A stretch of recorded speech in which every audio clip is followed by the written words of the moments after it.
Hi, Misha here, and this is part 2 and kind of my vacation look and talk about the recent ammo and, well, ostensibly firearms ban from things from Russia, although firearms really don't matter.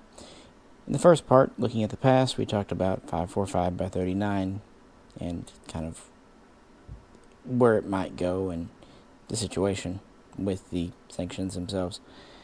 In this video, we're going to talk about 7.62 by 39, definitely a present cartridge, almost a timeless cartridge.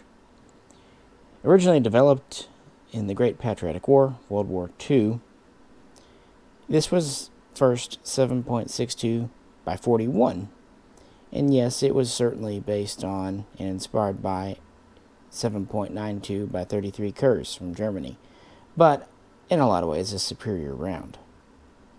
Well, it was upgraded to 7.62 by 39 and would go into production for a number of guns, foremost among them actually the SKS, but also the RPD light machine gun and eventually the Kalashnikov. It is quite possibly one of the most successful military cartridges in the world in history. Used not only by Russia in the Warsaw Pact, it has been used by neutral countries like Finland up here, and of course it's quite popular in Asia, South America, Africa, anywhere and everywhere. Millions upon millions of guns chambered for it, and actually tens of millions of guns in the USA chambered for it. And that's why, while this Russian news is not good, I'm not terribly worried about the future of this cartridge being available in America. Although, cheap steel case might be slightly less common than it has been. So with that, let's just kind of see where we're at here with these.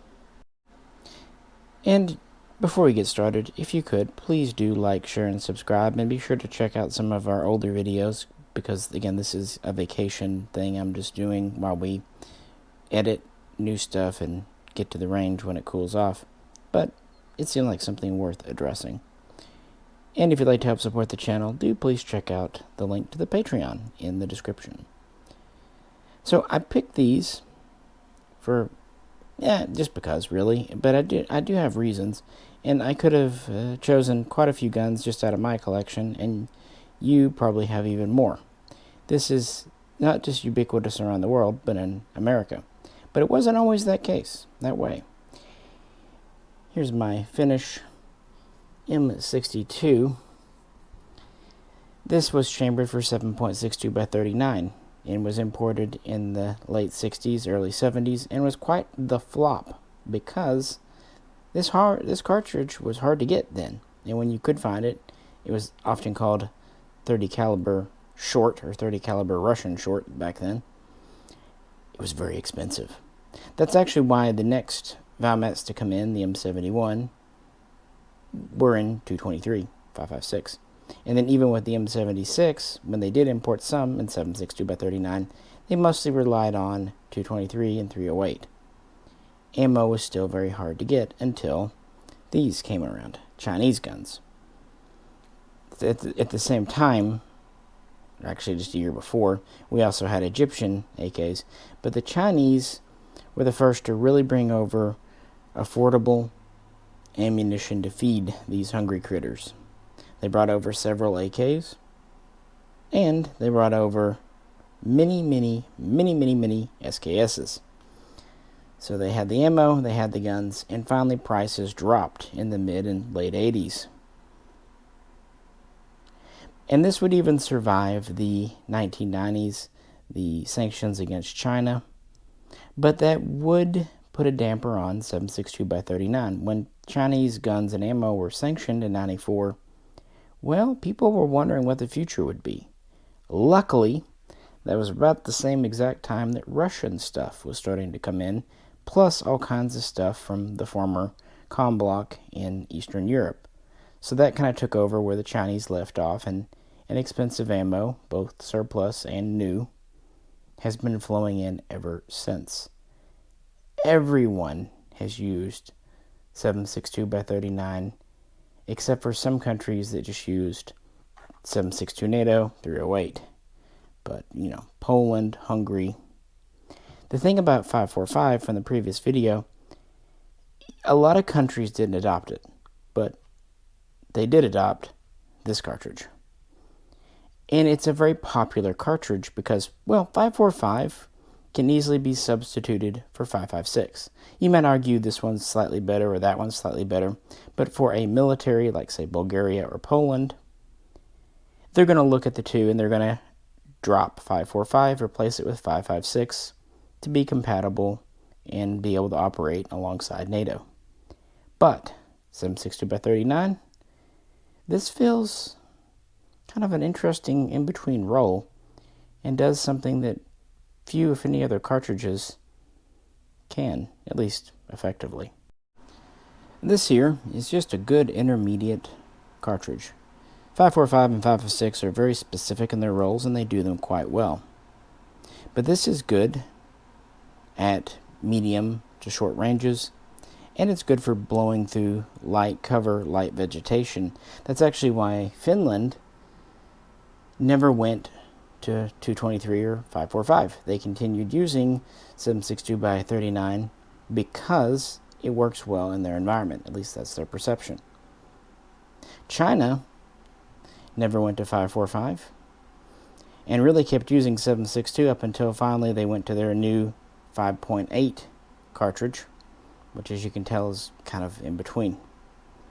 And of course, tons of SKS users besides. And here we have, of course, my Polish Fox. I just felt like bringing it out to show that there are tons of rifles still under production and even being imported and made here for this cartridge. Not only is it good for the military collector, the sports shooter, it's also a good hunting round, with its closest equivalent being maybe 30-30, but this is a more modern round than 30-30 because it's a recessed, rebated, or rimless cartridge, whereas 30-30 has a rim. And it's relatively light on the recoil, and it's punchy enough and accurate enough for its purpose. So it has a lot of life left in it, much as does 308, 7.62 NATO. But 7.62 NATO is more of a full power cartridge. X39 is definitely a true intermediate cartridge. It's exactly as advertised on the tin. I don't even know how many guns fire it in this country. Not only the ones here, but you've got things like the Ruger Mini 30. You've got the new Bren 2 MS that can be chambered for it. You've got the PTR 32 that they do, chambered for it. You have some more obscure guns like the VZ5257 or the Rashid, and of course one of my personal favorites, the VZ58. Plus there are quite a few hunting sporting guns like the 527 chambered for it. That is a massive market. And while Russian ammo helped it, this is a different situation than what we were kind of facing with 5.45, frankly. Yeah, with 5.45 here, we were pretty much relying on Russian ammo, with some Romanian coming in from time to time. With 7.62x39, yeah, Russian stuff is very common, but there are producers outside of Russia by the scads, and many of them import here as well. You can look it up online, but there's quite a few both steel and brass case manufacturers in Europe and even Asia. And heck, even in the USA, you have manufacturers, for example, Remington UMC right here in Arkansas, and others like Winchester. Of course, that gets a little more expensive, but there's quite a decent amount of domestic production. And honestly, retooling say a 308 or a 30-30 line to build 7.62x39, yeah, it's a lot easier. But the main thing is there's such a market demand. Someone will jump in to feel it. The AK-74 guns, that's a niche. That's kind of a specialty, unique little bird. The SKS and the AK market, AK-47, AKM, all its variants and derivatives. Yeah, someone is going to take that over. So, frankly, while I can understand some people wanting to sell, say, their SLR 104 FRs because 545, I think it's ludicrous to be selling your SGL 21s or Foxes or anything like that, or Wassers right now. I'm not even sure we're going to see much of a interruption in service. Now, right now the ammo is expensive and hard to get because A, manufacturers, importers and retailers are marking it up, and B, people are, stacking it deep, as it were. If people will quit buying 20, 30,000 rounds if they could at a time, there's plenty to go around. It's basically an artificial shortage right now, being driven by panic. And as I said in video 1, outstanding, currently already approved forms to import ammo from Russia are still going to be honored. So we're still going to see Russian ammo for the next few months. And that gives other manufacturers and other importers time to arrange something. When there's this kind of market, when there's this kind of money, someone's going to do it. Now, the price might go up, but that's been the case for the last 20 years. 7.62x39 is already quite a bit more expensive. Even before all this, it was a quarter a round. That's quite a bit higher than it was in the early 2000s when I bought my SAR-1. So if it goes up to 30 or 40 cents a round, at least in the short term, don't be surprised. But I think there's enough demand and enough people that can make it that it will not stand the risk of going up as much as 545. Bigger market means they can deal with smaller, slimmer margins and deliver. Plus, there'll be competition for this. A lot of people won't want to get into 545, but a lot of companies will be chomping at the bit to fill the void for 7.62x39. So relax. Hopefully you have a couple of cases stuck back. This cartridge has endured for nearly 100 years, 80 years, and has managed to make a positive impact and impression on militaries all around the world. It's proven itself, and it'll be here. I mean, if 7.62x39's gone, pretty much everything else is already gone in America. I mean, it's maybe next to 5.56 or 308, just about the most common and popular rifle cartridge today. Yeah, I mean, worry more about 300 blackout or 6.5, 6.8, this or that, well before you worry about this. So, present, I would say, relax. Maybe don't go out and do massive mag dumps. Maybe be a little conservative there. But still feel free to enjoy yourself. Good grief, fall's coming, so might as well.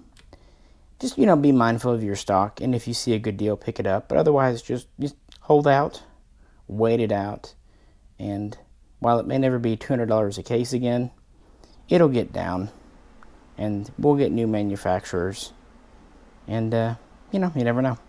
And there's always the possibility that FEG Defense will manufacture it in Hungary, right? Wink. So, a little smaller, a little shorter video this time, because I think the situation here is much more optimistic, and there are so many avenues for ammo for us here that I'm not worried at all. I just be a little conservative, blowing through my stuff, like I said. But I definitely wouldn't sell my guns chambered for it. It's too cool, and it fits such a niche. But keep in mind, historically speaking, until the Chinese came in, it was kind of a weird, rare round. But it will never go back to that. Now, 545, on the other hand, it can get to maybe the weird, rare status. It might end up, 545, I'm saying, and end up like, say, 5.7 by 28 FN, for example. Harder to get, but still out there, and, a $50 around or something. But I think this will, and I'm just totally guessing, I would say 30 to 40 cents around after everything kind of settles in a bit. So don't overpay, and please don't panic.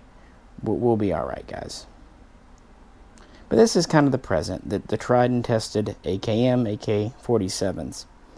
In part 3, the final part, we'll look to the future, because 2021 was already looking like it would be, shaping up to be, the year of the 5.56 Kalashnikov. And with all this recent stuff, it's really opened the door. But on the other hand, again, a lot of the cheap plinking 5.56 ammo came out of Russia. So how's that going to impact things? Well, tune in next time. And as always, if you could, please like, share, and subscribe. This is Misha, and I'll catch you very soon.